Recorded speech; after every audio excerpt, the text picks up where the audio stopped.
Oui, bonsoir à tous. Donc, encore une nouvelle émission. Cette fois, bon, il fait très chaud.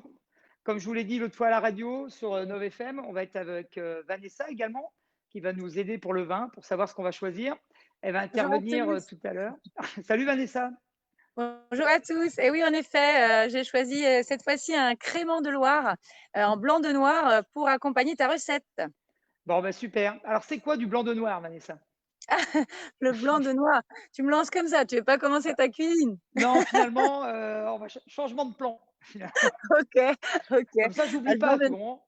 Eh ben écoute, si tu veux, je peux t'en parler maintenant, mais je le décrirai un petit peu plus tard. Ce sera bien de Ok, pouvoir le faire, mais en fait, c'est tout simplement que c'est issu de raisins qui sont rouges et donc à pulpe blanche. Et donc c'est pour ça qu'on d'accord. appelle Donc, ça le un vin est blanc de blanc. noir.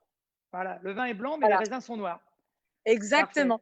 Bon, eh bien, écoute, je te dis à tout à l'heure, Vanessa. À tout Donc, on à va l'heure. démarrer tout de suite avec l'émulsion avocat. Donc, l'émulsion avocat, c'est une émulsion qui est très dure à faire puisque mon voisin, Eric, a essayé de la faire trois, quatre fois et à chaque fois, il est revenu en rageant et il m'a dit, je sais pas, ta recette marche pas, je comprends pas bien.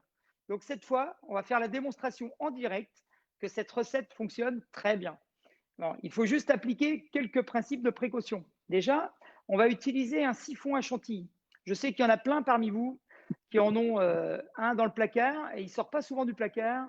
Pourquoi? Parce que cet engin fait peur. Eh oui, les gens ont peur, ils ont peur du gaz, ils ont peur de la façon de mettre les choses dedans. De temps en temps, ça explose. Après, il y a un peu de chantilly qui saute au plafond. Enfin, bref, il y a eu quelques dégâts quand même. Donc, je vais vous montrer comment on utilise un siphon et surtout quelques principes de précaution.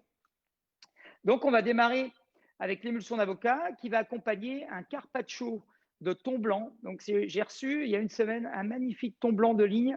Vraiment, j'en ai rarement vu des beaux comme ça, bien raides, bien fermes.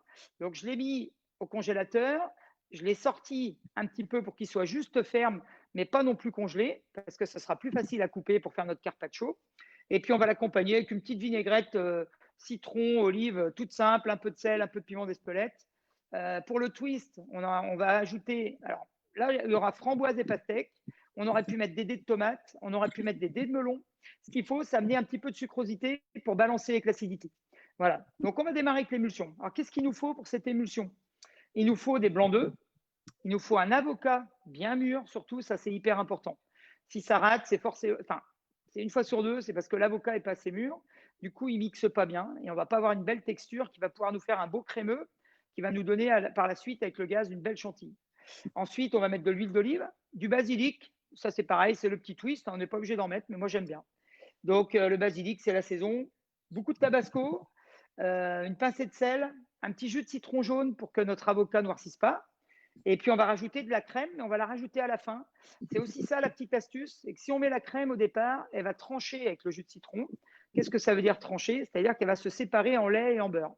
Donc ça, après, pour faire une émulsion, c'est très compliqué. Pour faire du beurre d'algue, c'est super. Mais pour faire une émulsion, ça ne fonctionne pas. Donc je vais vous montrer tout ça. Je vais aller chercher mes éléments dans le frigo. Il faut que tout soit bien frais, en fait. C'est pour ça que je ne vous les ai pas ramenés tout de suite.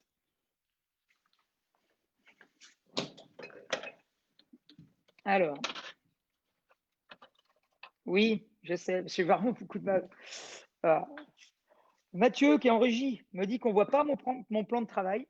Donc, je vais faire une petite modif caméra et puis vous verrez peut-être pas mon crâne qui est magnifique, mais vous verrez mon plan de travail. Donc, hop, ça c'est pas mal. Donc, tout est absolument bien frais. C'est important pour faire une bonne émulsion que les ingrédients soient bien froids.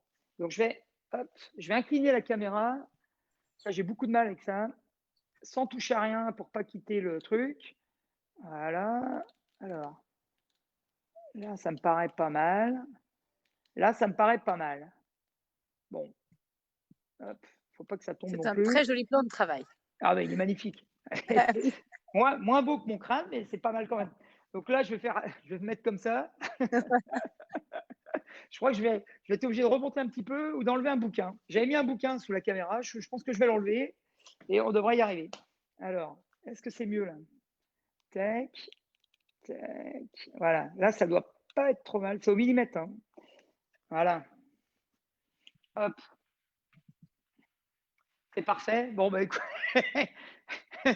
c'est pas grave en même temps, vous m'entendez, c'est ce qui compte. Hein. Donc, qu'est-ce que j'ai? pour cette émulsion, j'ai 100 grammes de blanc d'œuf. Bon, les blancs d'œufs, c'est des blancs d'œufs, voilà, c'est 2 blancs d'œufs en gros, 100 grammes. Enfin, 2,5, on va dire, 2,5. Un blanc d'œuf, ça fait à peu près 40 grammes. Un jaune, à peu près 20 grammes. Donc, c'est un blanc d'œuf et demi, 2 blancs d'œufs et demi, pardon. J'ai du magnifique basilic que j'ai, et je vous le conseille d'ailleurs, quand vous voulez, conseille une petite astuce supplémentaire, et c'est pour le même prix. Quand vous voulez mettre vos herbes et les conserver longtemps, vous les roulez dans du sopalin humide, tout simplement. Alors nous, au resto, on a un petit pistolet à eau, là, dont les apprentis peuvent jouer avec aussi, donc ça fait une deuxième utilisation, mais normalement, c'est fait pour asperger les petits papiers qu'on met sur les salades et pour mettre sur les herbes également, comme ça nous permet de les conserver quasiment une semaine. Donc là, j'en ai un peu beaucoup de basilic, je vais prendre que la moitié. Et si vous pouvez le voir, Mathieu va vous montrer sur la deuxième caméra, parce que je tenais à vous le montrer, c'est vraiment sympa. Je suis allé au marché chez Louise et Yannick à la Bardonnière, et Louise et Yannick m'ont préparé un panier, et il est vraiment magnifique. Je prends aussi mon basilic là-bas, et on a des tomates de toutes sortes. Bon, ça, c'est la petite parenthèse, hein. Je vais revenir à ma recette tout de suite. Donc, je vais chercher mon siphon. Tac. Hop. Donc voilà, j'ai mon siphon, j'ai la caméra, j'ai tout. Ce que je vais faire, je vais quand même essayer de reculer un petit peu. Ça sera quand même plus sympa. Voilà. Hop. Est-ce qu'on est bon là? Parce que la recette n'est pas très longue, donc on a le temps de caler quand même les choses. Voilà, ça sera quand même plus chouette. Hop. Là, on est pas mal. Voilà. Donc il y a un magnifique siphon au milieu. Donc dans ce siphon, j'ai mis ma crème, les 250 grammes de crème, d'accord? Là, j'ai 100 grammes de fromage blanc, mes blancs d'œufs, mon avocat, mon basilic. Donc, ce que je vais faire, je vais prendre ce magnifique robot Vorbeck Thermomix. Donc, j'attends toujours que Thermomix me contacte, hein. Moi, je suis preneur. Si on peut faire des essais avec un bon Thermomix, voilà. Moi, je préfère les vieux modèles en même temps. Bon, ça, c'est parce que j'ai l'impression que c'est plus facile à utiliser. Donc, je mets mes blancs d'œufs. Voilà. Je vais mettre mon avocat. Donc, je l'avais déjà coupé, hein, comme vous pouvez le voir. Quand on coupe un avocat, on fait bien le tour avec un couteau d'office. Pourquoi je l'ai coupé? Parce que je voulais vérifier qu'il soit bon. En fait, c'était ça l'histoire. On pose son avocat, on donne un coup de couteau sur le noyau et on tourne. Voilà. On fait surtout pas, on tient surtout pas son avocat dans la main et on vient avec son couteau. Parce que là, on est sûr, une fois sur 4, de se planter la lame dans la main. On prend une bonne cuillère à potage. Voilà. Et on va venir, au niveau de la partie la plus large, on va venir frotter la peau de l'avocat et on va extraire l'avocat. Voilà, ça nous permet de faire un bel émincé d'avocat. Là, on s'en fiche parce qu'on fait une purée, mais dans le principe, autant faire la bonne technique tout de suite. Donc là, j'ai mon avocat, je vais le mettre, il est très mûr, donc je n'ai même pas besoin de le couper. À la limite, si je veux, allez, je vais mettre 3 coups de couteau, voilà, histoire de le dire, et je le mets dans mon Thermomix. Alors, si vous n'avez pas de Thermomix, vous pouvez le mettre dans un blender. Donc là, je prends mon autre avocat, mon autre moitié, et je fais la même chose. Voilà, et là, je le mets entier. Je vais bien gratter la peau, parce qu'en fait, la partie verte, elle se trouve plutôt contre la peau, et plus on se rapproche du noyau, plus c'est blanc. Donc ça, je vais mettre ça tout de suite à la poubelle.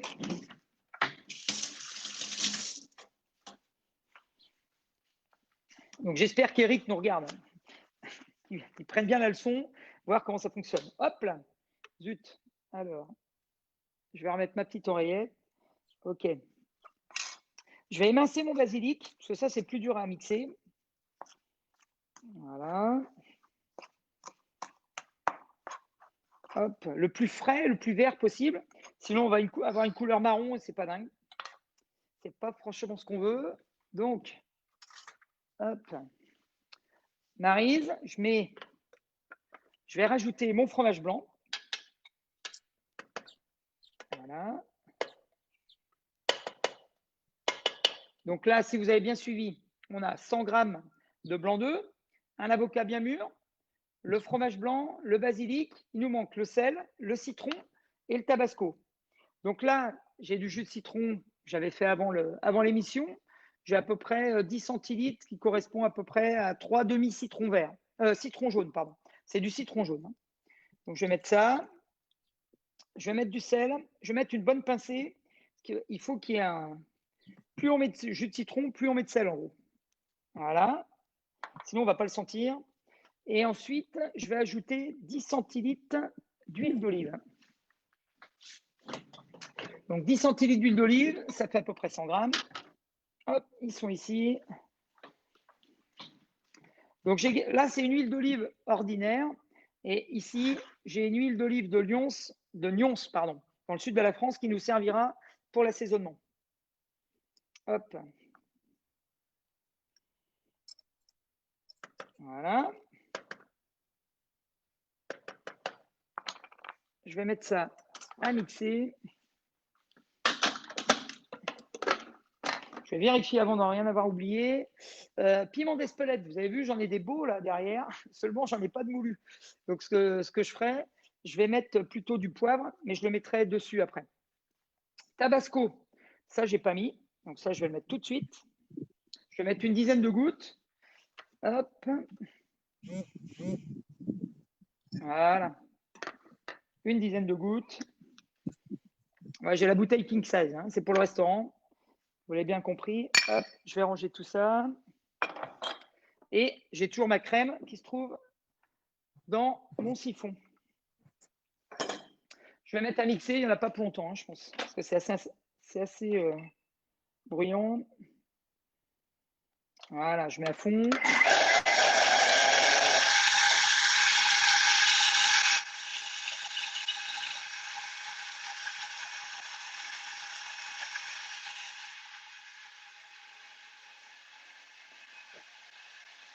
C'est pareil.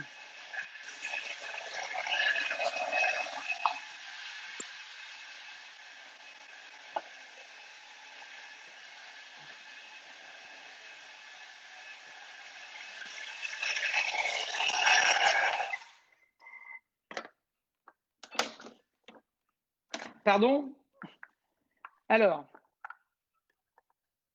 Ah bon, bah c'est super. Alors, donc là, j'ai bien mixé. Je vais vous montrer à la deuxième caméra. Voilà. Donc la texture doit être parfaitement lisse. OK. Là, je vais rajouter maintenant ma crème qui est bien fraîche, qui est dans mon Thermomix. Voilà. Et là, je vais donner un tout petit coup de mixeur juste pour mélanger. Il faut surtout pas mixer pendant 30 secondes ou une minute parce que sinon, la crème mélangée avec le jus de citron et la matière grasse. Voilà. Allez, j'ai fait 5 secondes. J'ai fait 5 secondes au Thermomix. Il ne faut pas faire plus. Donc, je vais utiliser une petite passoire parce que le secret pour que ça fonctionne bien, déjà, c'est qu'il faut tout passer à la passette. Et quand on passe à la passette, alors c'est un petit peu ennuyeux, mais c'est hyper important. Hyper important. Et après, on ne rajoute absolument rien. Parce que si ça ne passe pas à la passette, ça ne passera pas au siphon après. Et si vous ne voulez pas repeindre la cuisine, je vous le conseille. Et quand vous achetez un siphon, alors, je ne fais pas du placement de produit parce que je connais absolument personne là-dedans, mais il n'y a pas 50 siphons achetés, il n'y en a qu'un. Il n'y a qu'une marque qui fonctionne bien, c'est la marque Easy. Voilà, tout ce que vous allez acheter ailleurs, ça va coûter 2 fois moins cher, mais ça ne fonctionne pas et c'est dangereux. Celui-ci, il a un système qui permet de bloquer et qui ne va pas… comment dire, c'est comme une cocotte minute qui a une sécurité dessus. Celui-ci, il a une sécurité et les autres, ils n'en ont pas. Donc là, je vais tout passer. Donc c'est un petit peu épais, là, comme vous pouvez le voir. Et la texture n'est absolument pas granuleuse, elle est lisse. En fait, si j'avais mis ma crème en premier avec mon avocat, au lieu de le mettre en dernier, ma crème aurait tranché et j'aurais un mélange qui n'est absolument pas lisse. Et le fait de mettre du fromage blanc dans cet appareil, ça permet de ne pas avoir ce souci-là et d'avoir une belle émulsion bien onctueuse. Après, si vous voulez quelque chose de plus léger, ben vous pouvez rajouter, soit vous mettez de la crème moins grasse, donc vous pouvez mettre de la crème à 20% par exemple. Ah, zut. Et ça ne m'est pas arrivé encore, c'est normal. Hop.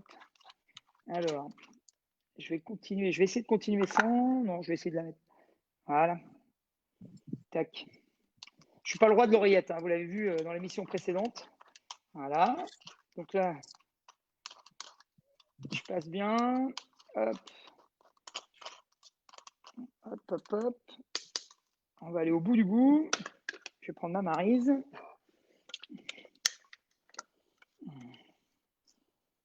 Donc là, ça vous fait à peu près un demi-litre, quoi, un peu plus d'un demi-litre, avec un avocat. Hop.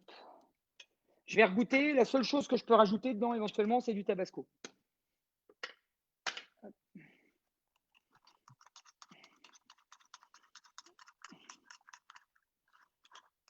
Donc, quand vous faites des siphons, hyper important, on passe tout avec une petite tassette le plus fin possible. Et tout doit être bien mixé.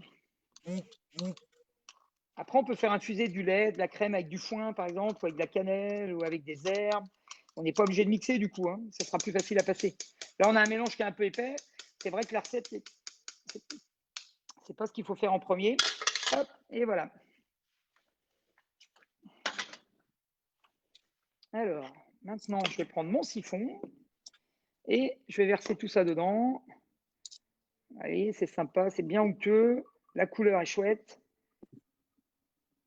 Et après, je vais juste vérifier le tabasco. Hop, je vais mettre un petit coup de maryse. C'est très frais avec le basilic, j'adore.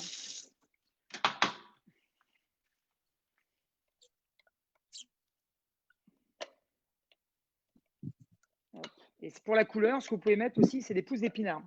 C'est vraiment le basilic, parce que le basilic peut être très bon, mais il est récolté la veille ou vous l'avez acheté en magasin. Si vous n'avez pas du basilic chez vous, vous mettez des pousses d'épinards. Au niveau de la couleur, vous aurez une très belle couleur et vous aurez le goût. Problème technique, mon son. Non, non, ça va. C'est reparti. Bon, ben super. Les gens nous voyaient ou pas pendant le. D'accord. Bah, Ok. tu vas remettre tes gouttes de tabasco. Du coup, oui. Donc là c'est OK pour moi, hein, on est d'accord. Alors, je suis allé chercher le thon qui était que j'avais mis au frigo, mais que j'avais sorti du congélateur. Voilà, en attendant. Alors, là, on va reprendre avec l'émulsion. On va faire un petit résumé rapide. Il n'y en a pas pour longtemps. Donc, 100 g de blanc d'œuf, j'ai ma petite fiche là, hein, parce que bon, je ne connais pas tout par cœur. Et souvent, c'est vrai qu'au resto, on fait un petit peu au feeling. On goûte, on voit la texture, si ça nous convient ou pas. Et puis, on a la mémoire de la texture. Donc, c'est vrai qu'on n'est pas toujours au millimètre. Mais pour vous, c'est plus sage. Donc, 100 g de blanc d'œuf, un avocat bien mûr, une petite botte de basilic, une dizaine de feuilles, 10 gouttes de tabasco, une grosse pincée de sel, 10 centilitres de jus de citron jaune et absolument en dernier, la crème liquide. Après, je vous ai déjà expliqué pendant 2 heures tout à l'heure qu'il fallait bien passer le mélange. Ça, c'est hyper important. Donc là, une fois que j'ai fait ça, tout est dans le siphon. Je mets le couvercle, je visse à fond, sans visser comme un fou non plus, puisqu'après, le gaz, en fait, va faire la pression sur le joint. Je mets ma petite cartouche de gaz, là. Voilà. Cette petite cartouche, je la mets donc dans le petit percuteur, là. Et au moment où j'arrive, je sens que j'y suis presque, je donne un bon coup sec. Voilà. Pour être sûr que le gaz aille bien à l'intérieur. Je secoue 2-3 fois, pas trop, puisque là, on est sur un mélange épais, un peu gras. Si on secoue trop, on va se retrouver avec une chantilly trop épaisse. Et c'est pas ce qu'on veut. On veut qu'elle se tienne bien, mais on veut pas non plus qu'elle soit trop épaisse. Et je vais mettre ma deuxième cartouche. Voilà. Hop. Là, je vais secouer pareil, 4-5 fois. Voilà. Je vais faire un test tout de suite. Bon, eh ben, la texture me convient. Je vais la mettre au frigo. Si à la maison, votre frigo ne fonctionne pas bien ou si c'est pas bien frais, vous mettez la bouteille carrément dans de l'eau glacée comme du champagne ou comme du crément de Loire, Vanessa. Qu'est-ce que tu en Voilà. penses?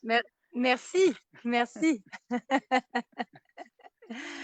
Et oui, effectivement, c'est le vin que j'ai choisi pour vous ce soir. Alors déjà, voilà, au niveau de la Loire, il faut quand même rappeler qu'on a plusieurs effervescents, plusieurs fines bulles. Il y a le crément de Loire, qui est peut-être un des plus connus. Il y a également l'Anjou mousseux, le Saumur mousseux, le Touraine mousseux, le Mont-Louis aussi et le Vouvray. Donc voilà, ce qui fait 6 effervescents en Val-de-Loire. Alors, c'est vrai que c'est quand même une petite différence au niveau des champagnes. Bien évidemment, c'est l'aire d'appellation, puisque en Loire, on fait des créments de Loire et en Champagne, on fait des champagnes. Et dans d'autres régions, on fera d'autres créments. En Bourgogne, on fera les créments de Bourgogne. À Bordeaux, on fera les créments de Bordeaux et ainsi de suite. Ce qui est très intéressant à savoir, c'est que sur ces effervescents-là, sur les créments, on va devoir faire une deuxième fermentation en fait dans la bouteille. C'est ce qu'on appelle communément la méthode traditionnelle. Donc, qui est le nouveau nom qui a remplacé le mot méthode champenoise, puisque ça a été interdit depuis les années 1995. On n'a plus le droit d'utiliser ce mot méthode champenoise, ce sera méthode traditionnelle, donc qui oblige une deuxième fermentation en fait dans la bouteille. Donc le principe est très simple. On fabrique d'abord un vin de base avec une fermentation alcoolique classique. Et je vous invite d'ailleurs à vous rendre aussi sur ma chaîne YouTube Les Carnets du vin de Vanessa, où vous trouverez les informations sur la fermentation alcoolique. Et une fois qu'on a ce premier vin de base, eh bien, on va pouvoir tout simplement le glisser dans la bouteille. Donc, on va remplir les bouteilles, enfin, on va remplir, pas forcément nous, bien évidemment, mais ce sont des machines qui vont remplir tout simplement les bouteilles de ce vin de base. Et puis, on va créer une deuxième fermentation alcoolique avec tout simplement une liqueur faite à base de sucre et de levure. À ce moment-là, le processus de fermentation se développe. Tout simplement, les levures consomment les sucres. Et puis, on va se retrouver à avoir emprisonné cette fois-ci l'effervescence, le CO2 dans la bouteille. Et là, jackpot, il n'y aura plus qu'à l'ouvrir, il n'y aura plus qu'à pouvoir le déguster. Mais il y a juste une petite problématique dans cette fermentation alcoolique, c'est que les levures, en mangeant le sucre, tombent au fond de la cuve pour faire ce qu'on appelle un dépôt de levure, ce qu'on appelle communément l'élie. Et c'est là toute la tension et toute la différence que l'on trouve entre les créments et les autres effervescents, c'est que les mousseux d'appellation vont devoir rester en contact avec leur lit pendant 9 mois. Pour les créments de Loire, ce sera 12. Pour les champagnes, ce sera 15. Et pour les champagnes millésimés, ce sera 36 mois d'élevage. Donc 36 mois de contact du vin avec ces lits. Et puis après, il va falloir tout simplement extraire le dépôt. Alors aujourd'hui, on a des machines que l'on appelle des gyropalettes qui vont tout simplement permettre au dépôt de descendre dans la capsule. Et ensuite, nous allons tout simplement plonger les bouteilles dans un liquide gelé pour créer un glaçon de vin qui emprisonne le dépôt. Et à ce moment-là, on pourra enfin retirer la capsule. Et par la pression, le glaçon de vin qui emprisonne le dépôt pourra être extrait. Et c'est comme ça qu'on fait des bulles. Tout simplement des bulles avec la méthode traditionnelle. Et puis enfin, on rajoutera tout simplement un bouchon de liège avec le muselet. Voilà, tu sais tout, David. Tu étais peut-être déjà venu visiter, j'espère, des caves de Crémant de Loire ou de Saumur. Qui sont souvent en craie ou en pierre de tuffeau, c'est ça? Exactement, tout à fait. Le souvenir, j'en ai en tout cas. C'est ça, qui est une des pierres de la région. C'est un calcaire semi-dur, effectivement, que l'on appelle le tuffeau, et qui est dans les mêmes types de craie que l'on retrouve sur les autres régions d'effervescents. On va en trouver bien évidemment en Champagne et aussi en Bourgogne et aussi dans le Bordelais, où cette pierre, tout simplement, a été extraite à une période et nous permet aujourd'hui de stocker les vins justement pour faire l'élevage sur les lits.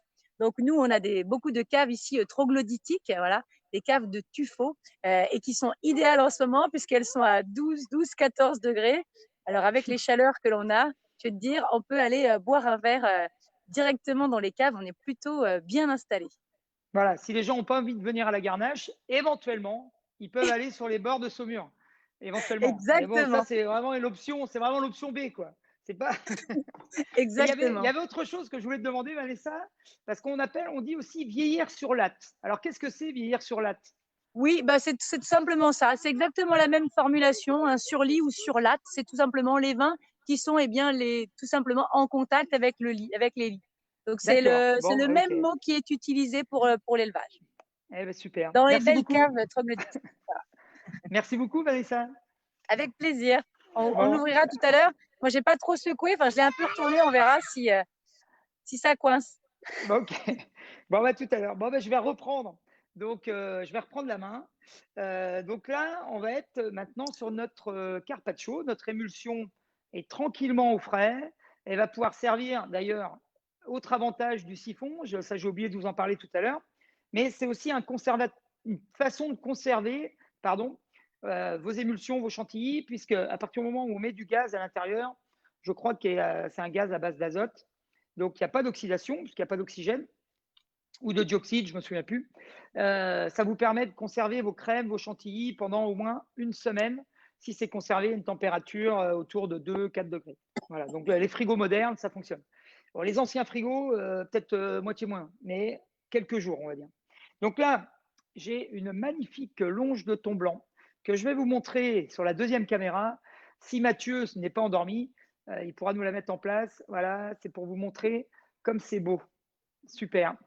Donc là, je vais couper cette longe, mais avant, je vais faire ma petite vinaigrette de pastèque. Alors là, j'ai mis de la pastèque. Comme je vous l'ai dit, on peut rajouter des framboises dedans, on peut mettre du melon, c'est sympa aussi. L'idée, c'est de balancer en fait l'acidité de notre vinaigrette, de la balancer avec une petite pointe de sucre. La pastèque, pour moi, est idéale puisqu'elle apporte beaucoup de fraîcheur et elle n'est pas trop sucrée, alors que le melon risque d'être un peu plus sucré. Donc, j'ai pris mes 2 jus de citron vert. J'ai mis quelques zestes également à l'intérieur. J'avais pris un peu d'avance aujourd'hui, parce qu'il faisait tellement beau. Je me suis dit, bon, je ne vais pas passer ma journée devant l'écran, quoi. Donc, donc j'avais pris un peu d'avance. Voilà. Et donc, ma vinaigrette, je vais la terminer. C'est hyper simple. J'ai mon jus de citron. Je vais mettre une petite pincée de sel à l'intérieur. Je vais prendre un petit peu de poivre de Sarawak. Donc, c'est du poivre noir qui est très parfumé, mais j'en mettrai également tout à l'heure sur le carpaccio. Et je vais faire ça tout de suite. Comme ça, je vais assaisonner. Voilà. En plus, c'est très bien ce petit moulin. Là, il me fait des beaux grains. Je vais assaisonner en fait en premier mes morceaux de pastèque. Je vais rajouter une super huile. Je l'ai trouvé dans le frigo. Je ne savais pas trop ce que j'allais mettre. Il s'avère que dans mon frigo, j'avais de l'huile d'oignon. Habituellement, j'avais celle de mon frère, mais bon, cette année, il n'y en a pas. Donc, je vais faire l'affaire avec ça. Donc, je vais mettre à peu près temps pour temps en huile par rapport au jus de citron. Donc, je vais mettre à peu près 10 centilitres. Voilà. C'est tout bête. Hein. On va mélanger tout ça. Hop. Je vais en prendre. Alors, attendez, pour que vous voyez mieux. Je vais prendre une cuillère, 2 cuillères, allez, de cette petite vinaigrette. Je vais mélanger avec ma pastèque. Alors, si on aime les oignons rouges crus, eh ben, on peut aussi rajouter des petits oignons rouges. Ça peut être sympa. Et comme je vous l'ai dit tout à l'heure, on peut aussi rajouter un petit peu de basilic émincé, pourquoi pas, pour vraiment être à fond dans le basilic et dans l'huile d'olive et le jus de citron. Comme ça, tout est OK, tout fonctionne bien. On va avoir une belle osmose. Là, je vais prendre mes trois assiettes. Je ne sais pas si on voit bien. Je vais pencher la caméra, tant pis. Vous ne verrez pas ma tête, mais vous m'entendrez. On voit super bien. Vous voyez bien? Ah oui, Bon, oui, OK. moi je vois très Alors, je ne bien. bouge pas. Oui. Bon, ben, je ne bouge pas. Donc, hop, je vais mettre dans l'autre sens. Je vais venir tout simplement. C'est hyper simple comme recette, vous allez voir. Ça aurait dû être bouclé en un quart d'heure, mais bon, Vanessa a parlé beaucoup trop longtemps. Ah, tu rigoles? Attends, j'ai fait super attention. Non, je blague, c'est pas vrai. Non, c'est pas vrai. Voilà. Donc, je vais venir déposer ma pastèque. Alors, nous, on n'est que 3 à la maison, hein, donc je fais que 3 assiettes. Mais normalement, c'était prévu pour 4 la recette. Donc, je vais venir Tu m'en déposer. envoies une? Tu m'en Ben envoies une voilà. par la poste? Je vais envoyer une assiette à Vanessa, puis elle va nous envoyer une de ses meilleures bouteilles. Eh ben Tout voilà. simplement. Tout simplement. Donc, je vais mettre mes tranches de thon. Je vais venir. Alors, il ne s'agit pas de faire non plus du millimètre. Hein. On va faire des tranches là. J'arrive à bien le trancher. Pourquoi? Parce qu'il est encore un peu dur. Voilà. Et je vais venir habiller mon assiette. Hop. On va venir autour, tout simplement. Hop là. Je vais faire des tranches. Je vais essayer de faire des tranches un peu plus fines. Je vous cache pas que je suis pas fier de mon tranchage là pour le moment. C'est pas fou. Et en fait, je pense que j'aurais dû le laisser un petit peu plus au congélateur. Alors, hop, je vais partir comme ça plutôt. Voilà. Par contre, le goût, ça va être super. Et si on aime le poisson cru, en plus, c'est pas gênant. Voilà. En même temps, quand je coupe, quand j'arrive au bord, donc ça peut se faire également avec du thon rouge, hein, j'ai oublié de vous le dire. Voilà. Hop. Alors maintenant, je vais prendre un petit pinceau. On a toujours un petit pinceau près de soi. Hop. Et je vais venir. Ah, je vais venir perdre mon oreillette dans la sauce. Non. Non, c'est limite, c'est limite. Ouais, c'était limite, c'était pas loin. C'est pas les miennes en même temps, hein, c'est celle à Maxime, donc bon. Hein. Voilà. Hop. Tac. Je vais mettre la vinaigrette, je vais en faire une deuxième. que celle-ci me plaît moyen. Je vais essayer de faire mieux quand même. On peut toujours faire mieux. Voilà. Je vais venir un peu plus à l'intérieur, ça sera plus joli. Mais c'est vraiment ce ton qui m'a inspiré pour cette recette. Il était magnifique. J'ai cru comprendre que mon livreur m'a dit qu'il s'était battu pour me le mettre de côté, quand même. Voilà. Hop.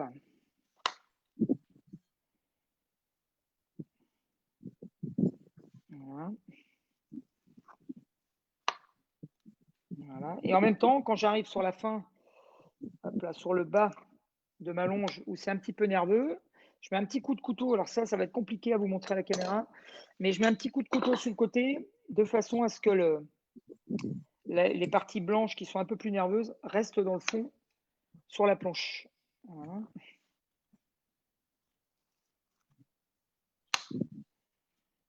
Hop.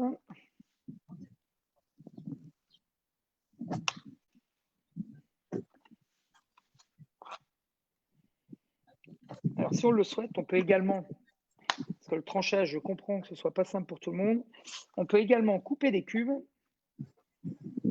On mélange tout ça, on prend un petit cercle en inox, on présente tout ça dans le cercle et on met son émulsion au-dessus.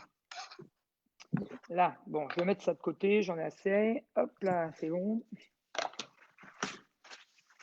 Alors, la petite vinaigrette au pinceau. L'idéal, ça serait de faire cette préparation peut-être un quart d'heure, une demi-heure avant de manger pour que le citron ait le temps de cuire le poisson, mais il ne faut pas que ce soit trop cuit non plus. Si on le fait le matin pour le soir ou le matin pour le midi, ça risque justement d'être trop cuit. À ce moment-là, on va perdre l'intérêt et la fraîcheur du poisson. Hein, je essuie mes assiettes. Hop, je vais venir faire ma petite déco. Alors, il faut que je récupère la planche.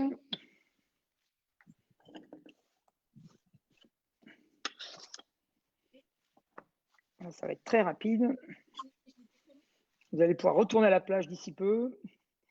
Alors, on va couper nos petites framboises. On va les mettre tout autour. Tac, tac. La framboise est intéressante aussi parce qu'elle a ce côté acidulé.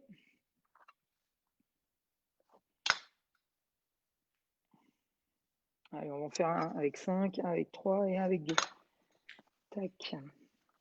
Je vais prendre quelques feuilles de basilic. Ça, c'est vraiment pour le goût. Je vais les ciseler vite fait.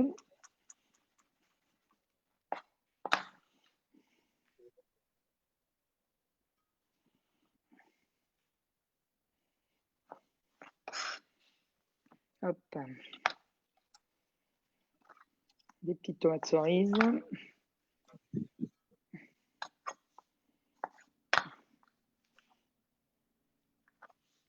On en fera d'autres des siphons. J'ai d'autres idées de recettes, là, des mousses au chocolat, des choses comme ça, c'est simple. Voilà. Parce que c'est dommage d'investir dans du matériel et de ne pas l'utiliser. Hop. Voilà. Je termine et puis après, il n'y aura plus qu'à demander à Vanessa ce qu'elle nous conseille de boire avec ça. J'ai presque fini.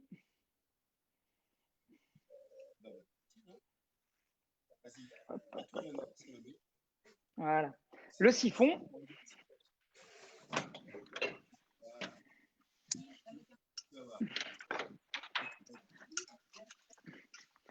Voilà, donc on va mettre notre fameux siphon. Eric, hein, si tu nous regardes.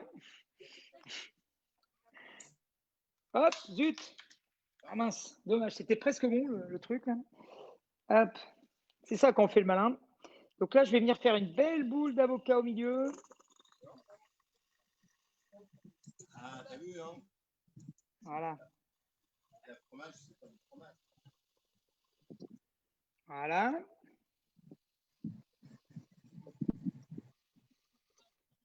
Voilà. Et je vais venir décorer, comme d'habitude, les petites fleurs du jardin, du thym citron, du basilic, bien sûr. Hop. On va rajouter peut-être une petite goutte d'huile. Hop.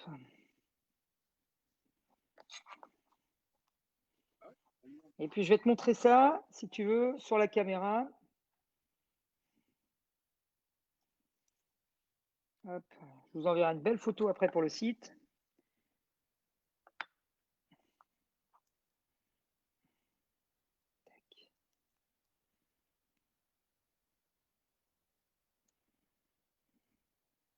Ça, c'est que du plaisir. Un coup de poivre, bien sûr. On aurait pu mettre aussi un petit peu de piment d'Espelette si on le souhaitait. Voilà, j'en mets un peu partout. Hop.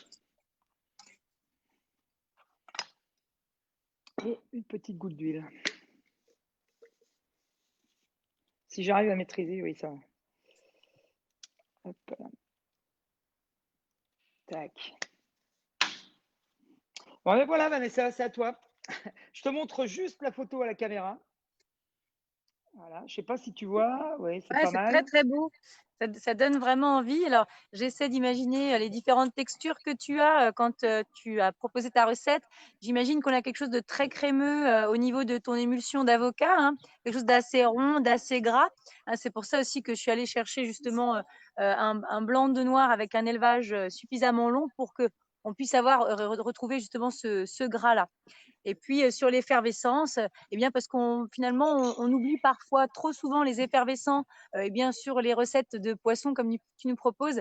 Donc c'est pour ça aussi que j'avais très envie de mettre un effervescent et voilà blanc et qui plus est un blanc de noir pour pouvoir aller avec ta recette.